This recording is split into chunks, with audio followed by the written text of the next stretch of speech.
So the story of my addiction, starts as a kid. I grew up in rural Virginia, rural Southern Virginia, on a family farm. All of my relatives lived around me. Our roots ran deep in that area for a long time, and we got a family cemetery. Goes back 200 years, I guess, and it was right down the road from where I grew up. So we'd been around there a long time, and I was proud of that, and I'm still proud of that. Uh, I stuttered as a kid. From the time I could talk till probably 8 years old, my mom took me to a speech therapist, and thank God for that. She was able to treat that effectively. And every now and again, I'll stumble on a word, but it really doesn't impact my life today. But it certainly did when I was, a young boy. When you're trying to talk to the little girls or trying to be a part of and be included in things, and your buddies are, teasing you about it, and it's something you can't help. I internalized that. I made it about me. What's wrong with me? Something must be wrong with me. People don't like me, and I'm different than you. That certainly wasn't helpful to the belief system that I created about myself. But my mama, like I said, took me to a therapist and got that straightened out at about 8, 9 years old. So that was a good thing. Glad for that. I don't include that in my story a whole lot about the stuttering. I don't know why, but it was really, looking back, I think it was a key component to the belief systems that I established about myself and about how the world works. And then at 10 years old, I was molested.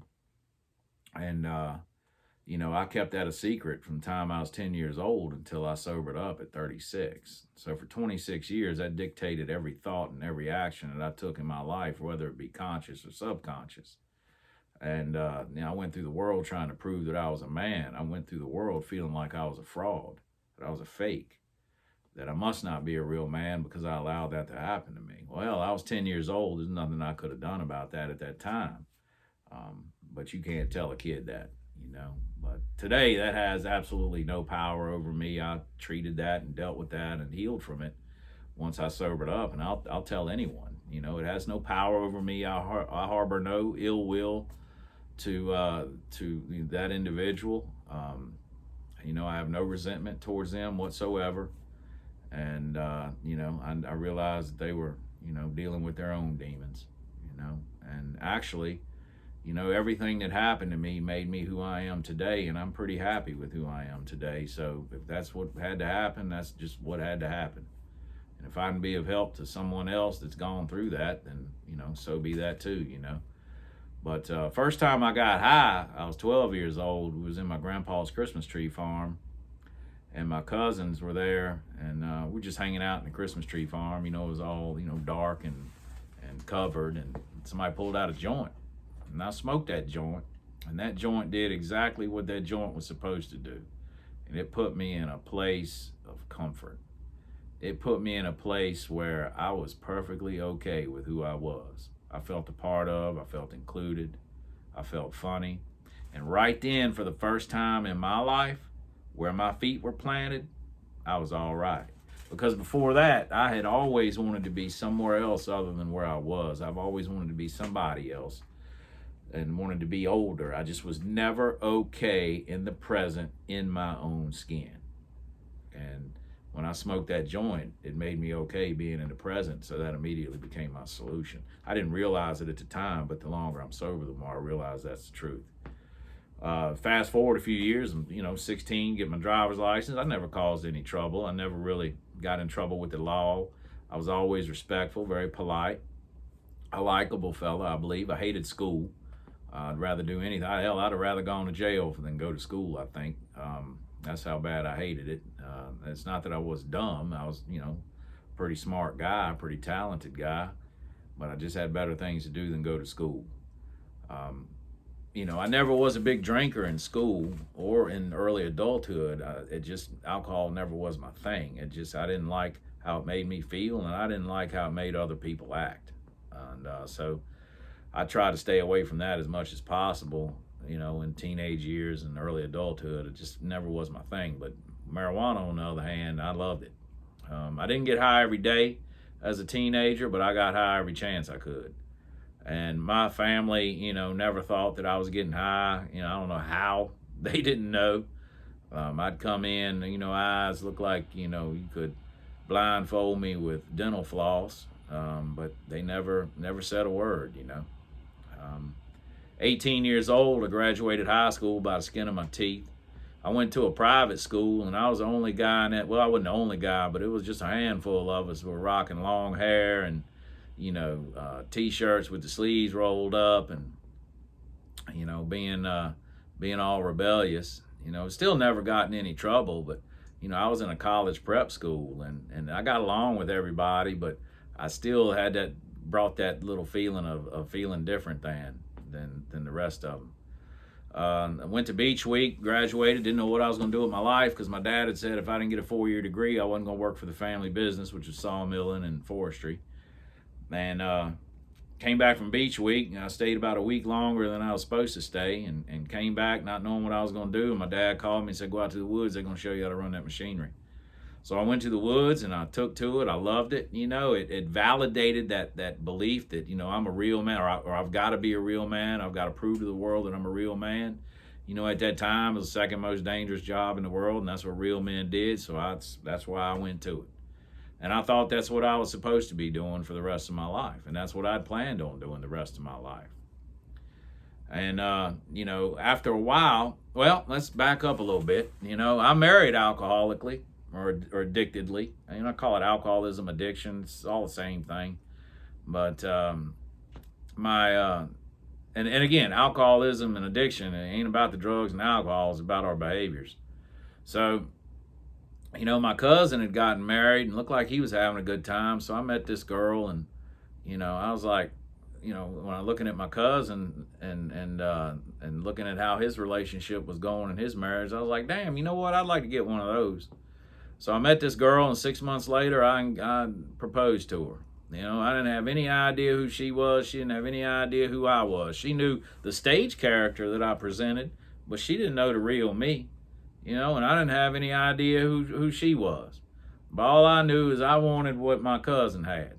So that's what I did. And, 20 years old, we're getting married with no clue who the other one was. That lasted about, 15 years longer than it should have. We almost killed each other. We're friends today and got two beautiful boys out of it. But we certainly almost killed each other. And that's where addiction really, really took off. I started doing cocaine at about 22 years old. And I did powder cocaine for several years and thought because one day I'd gotten tired of it, just had snorted all I could snort, and I dumped a half gram down the toilet, and flushed it. And I'm like, I'm done with that. And I thought that, I had control, that I had some power. But then I just doubled my weed intake, And by this time, I was drinking a little bit, I never could drink successfully. I didn't drink a lot, but every time I drank, I got drunk.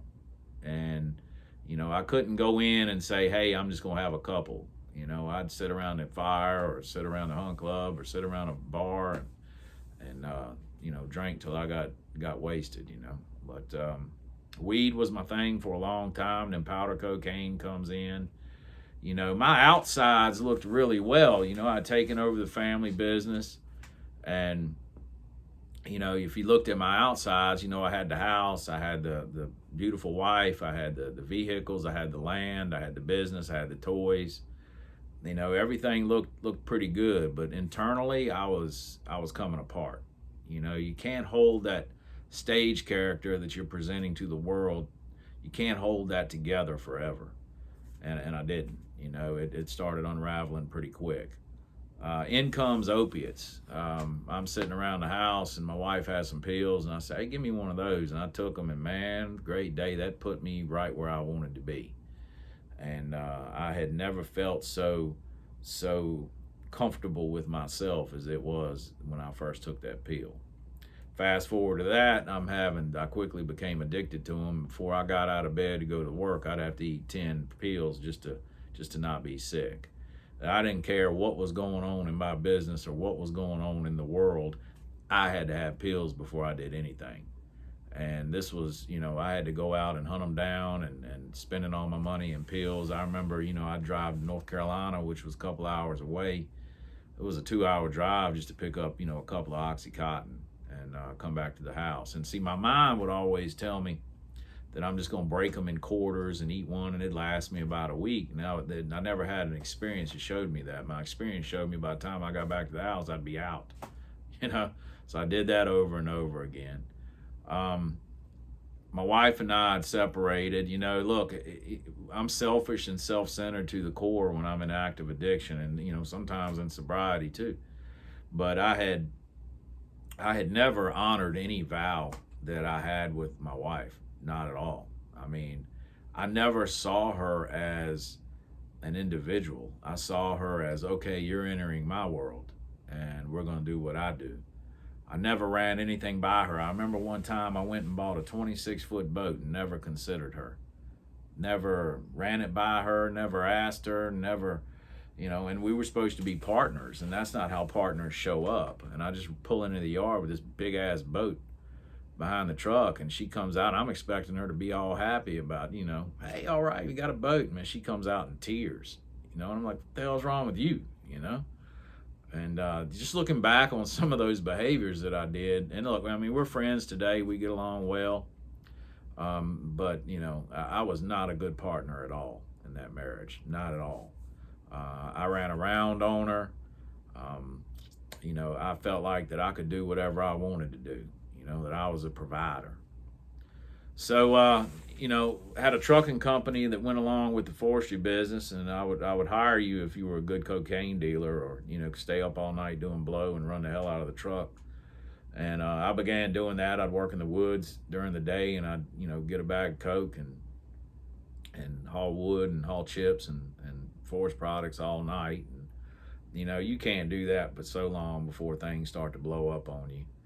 And everything always seemed to just go poof in my life. I'd have good intentions, but it just explode or implode on me.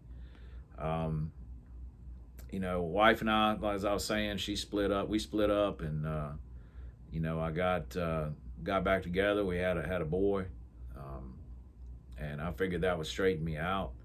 I desperately wanted to be somebody different than what I was, desperately, but I had no idea how to do it.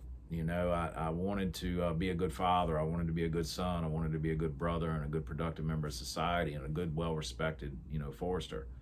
I couldn't pull it off. When she went into labor, let's say where we live is right here and the hospital's over here. Well, my pill dealer is about an hour and a half that way. And, I said, I think selfishly and self-centered, I'm like, man, there's no way I can go to the hospital and be in this situation without some pills. So she's in labor and she's in my truck, and we're headed in the opposite direction for an hour and a half from the hospital just for me to get some pills before we went to the hospital. Thank God she made it, She came out we came home with the baby, and I said, this is it. I'm going to be a good man. I'm going to be a provider. I'm going to do this and do that. And it wasn't but a couple days I'm getting high again, with pills, and it was starting to really get away from me. And I'm starting to embezzle money from the company. I'm starting to lie and cheat and steal.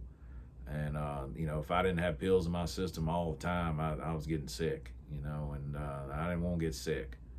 I became the worst employee that I had, and the whole crew. I lost the respect of the crew and the people that worked for me, and the community.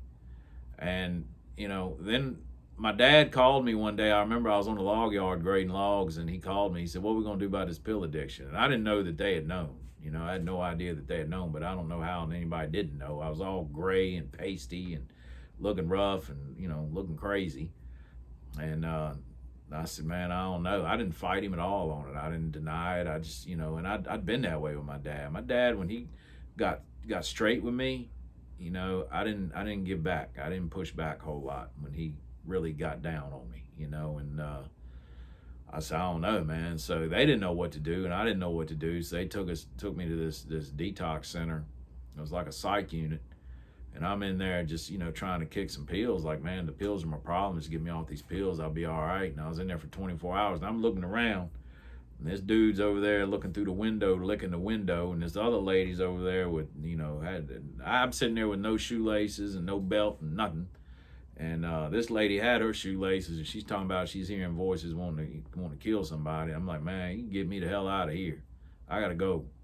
So I called Mama and my dad, and the great enablers that they were just loving me the best they could, and they came and got me, and I said, I'll kick it at home, and them thinking too that the drugs were my problem, not my solution. So it wasn't but a few days, I'm back on pills again, and then this boy called me one time. He said, "Hey man, you run me up the street. I want to get some rock." And I said, "Yeah, man. I'd known this boy my whole life. I mean, we'd grown up together down the road, and he was cracking that cane, and so I took him up the street, and it was actually beside my mechanic shop where we worked on all of our equipment. It was the trailer right beside that, and he came back out with a little rock. Now, I'd never smoked crack before. And he asked me, do I want to hit it? And I remember I pulled up, went around this curve and pulled up in this field. And I hit that pipe, boy, and I threw up. And it was ringing my head. And it took me completely out of this world. And I said, I want some more of that.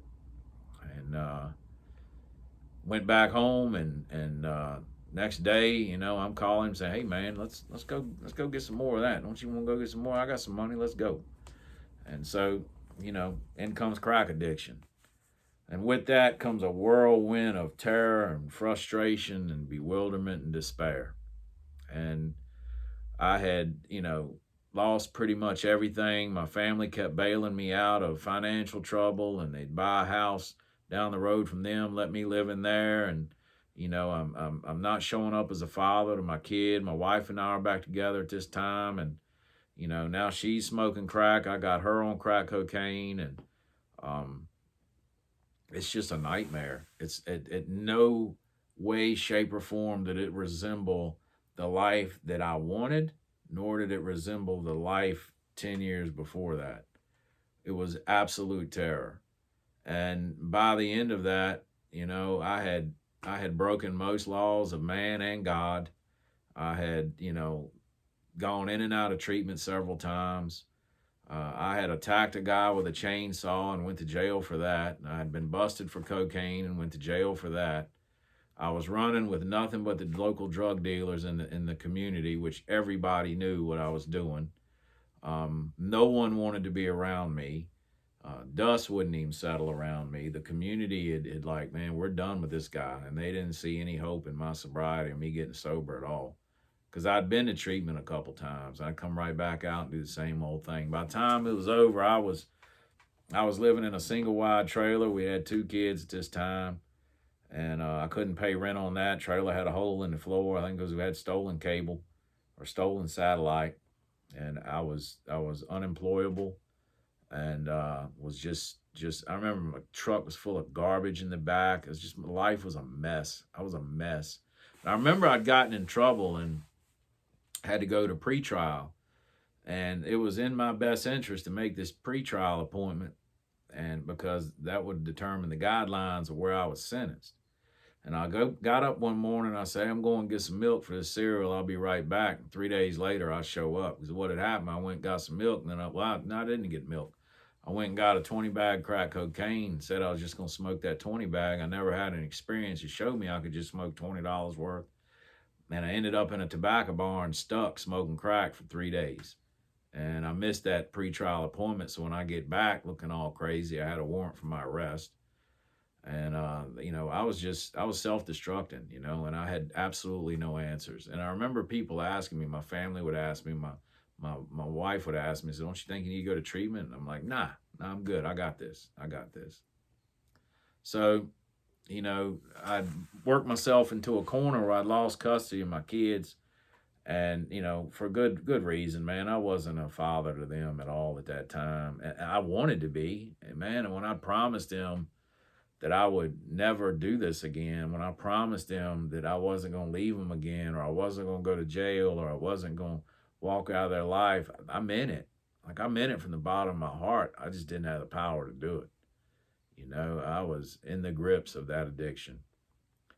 And, I wake up one day expecting to lie my head in Virginia that night, and I had a probation meeting.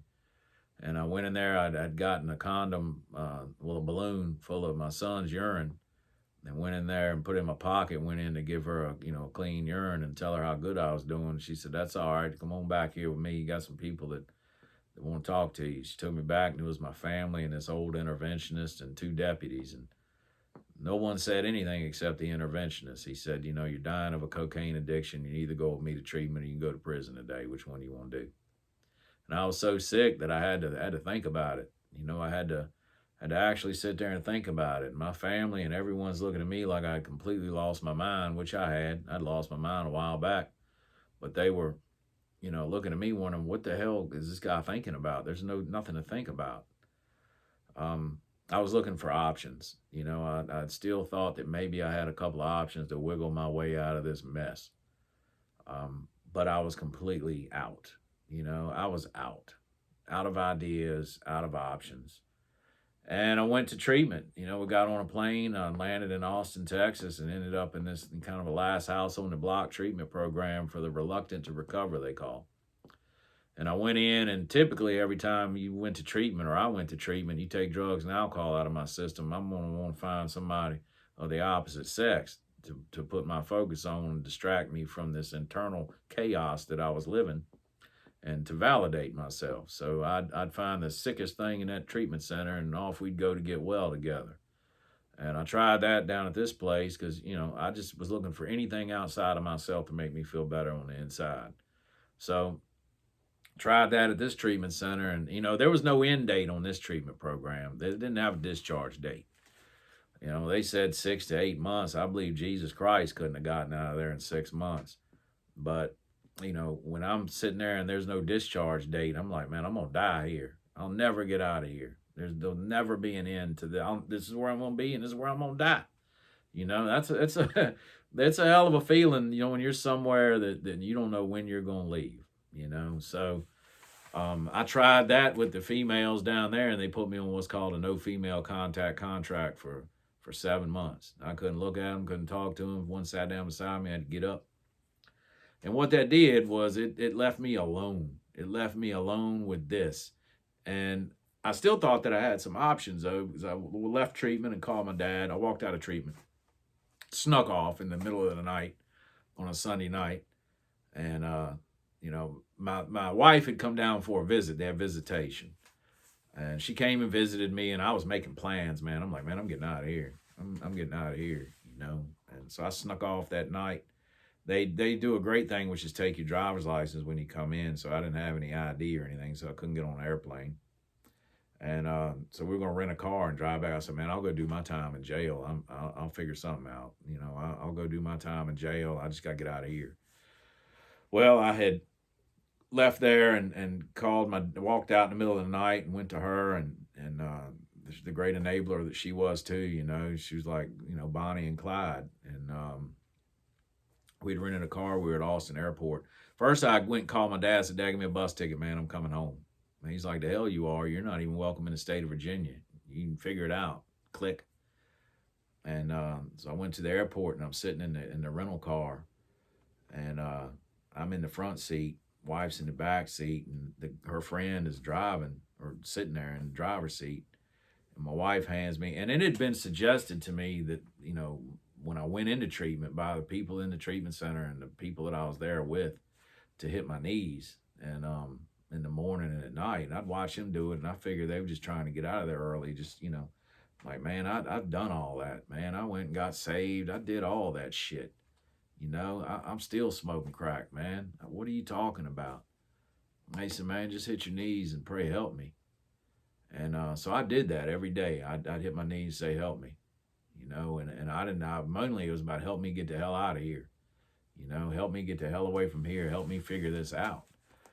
But, I went, and we were sitting in that car at the airport getting ready to drive off. And she hands me this picture of my two boys, and they're snuggled up in the bed together. It was just the cutest picture I'd ever seen of them. And it hit me like a ton of bricks. It was like the skies parted, and this clarity came of this abrupt feeling of, or realization, that I was the most selfish and self-centered person on the planet at that time. that I was completely inconsiderate of anything or anyone else in my life, and it was all about me. And it hit me like a ton of bricks. And I'm like, man, for this whole time I've been here, it's been about me, me, me, me, me. And I'm looking at those two boys, and I'm like, it ain't all about me anymore, you know? My dad has shut down that one option I thought I had, and, but I was almost out. And I told my wife and a friend, I said, I got to go back to treatment. Tears are running down my eyes. I got to go back. I got to go back. And I'll tell you, man, for a couple months before that, it was, I got to get the hell out of here. I got to get the hell out of here. But it was like, man, I got to go back. And I went back. I surrendered. I was like, man, I'm out of options. I'm out of ideas. Nothing's worked in my life. I'm done. And I began to follow directions. And it was at that moment, like the obsession to do drugs and drink left me at that time and has not returned. And I'm very grateful for that. I went back in with a willingness to follow directions and a desperation for a new way of life. And I stayed in that treatment center 2 weeks shy of a year. I left early. I walked out one day. It's still a little self-will run riot. I'd had an experience from working all 12 steps. I'd done a lot of trauma work around being molested and, other areas of my life.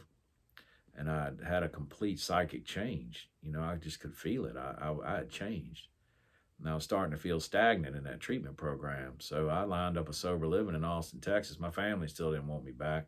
I had $150, a bag of clothes, and a pair of cowboy boots, and I hit the bricks and went to that sober living. Of course, my family thought, oh my God, all this time for nothing. He's going right back to drug use.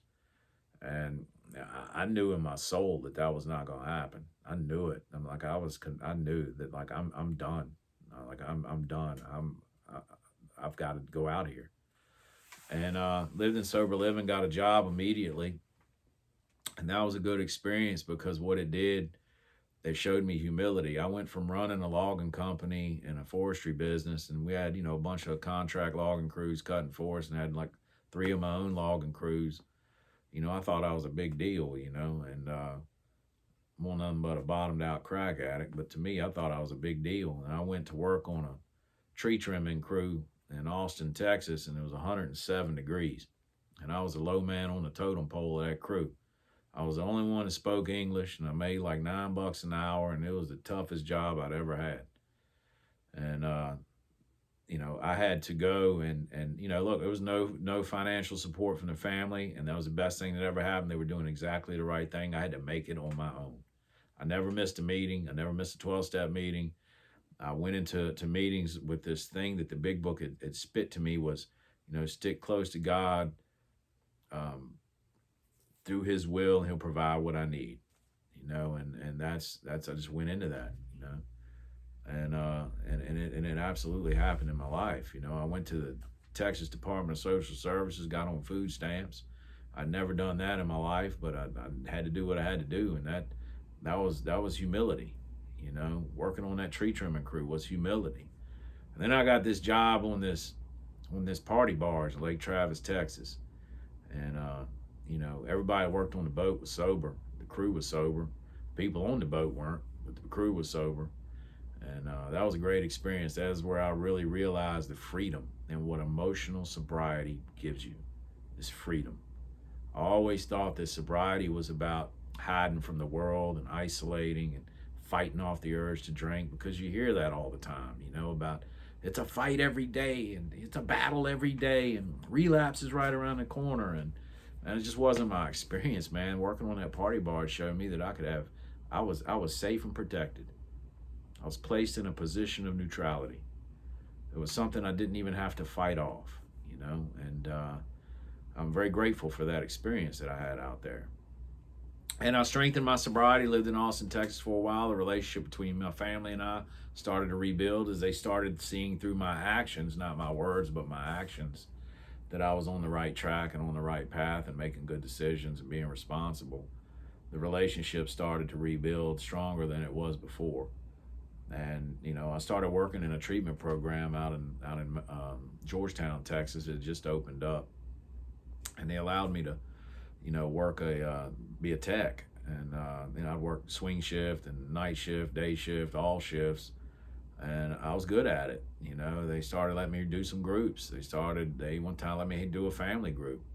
And the guy that was the admissions guy there, he's a good friend of mine today. He said, "Man, I think you'd be a good interventionist."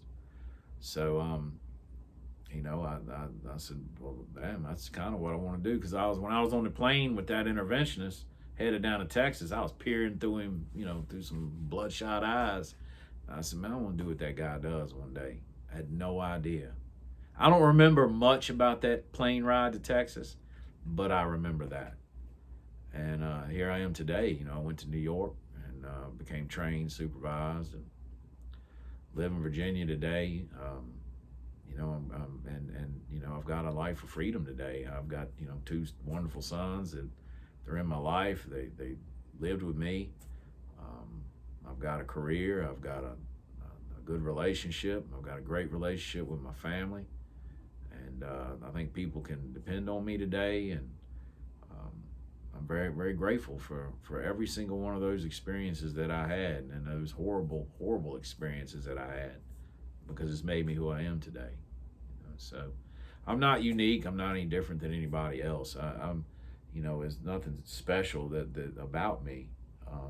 Anybody that's struggling with addiction can get sober, and freedom's out here, and it's not just about fighting off the urge to drink or use. It's not about isolating from the world. It's about freedom.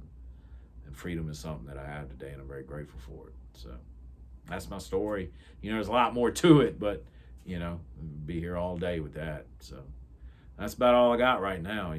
But thank you.